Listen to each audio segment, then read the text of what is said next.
This is Bill Hall, Superintendent of Schools for Salina USD 305, and today I'm here at South High School with the Director of Bond Projects, Mr. Chris Upson. Chris, can you tell us a little bit about what's been going on with the pods? I mean, we're kind of standing in the pods in front of South High right now. It appears there's been a lot of work going on. What can you tell us about that? Sure. Well, we've had stucco on the outside of the pods, and most folks can remember what they look like. They've been here for a long time. That stucco contains asbestos. In the end, our pods are going to be demolished when we get the new school up and running. Right. So we needed to get the asbestos off the building ahead of the demolition of the building for safety reasons. Okay. That is what has happened here at South High.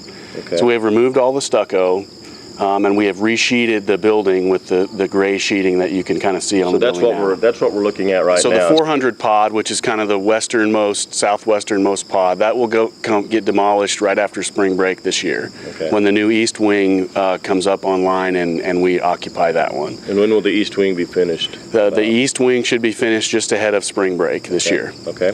And then the rest of the pods will come down when the west wing is constructed, and we have to tear down the 400 pod in order to make room for the west wing. Okay. The west wing will pretty much go right where the 400 pod is. Now, which pod are we looking at right here? I believe this is the 400 pod here, correct? This is the 400 pod. The 400 pod is the pod with the cafeteria kitchen in it. So this pod then will probably be demolished somewhere around spring break of 2017, correct? Correct. Okay. And then this last pod over to our left is the one that's closer toward the front of the building. That would be the last pod to be demolished, is that correct? Right. That's Okay. correct. Okay, very good. Thank you.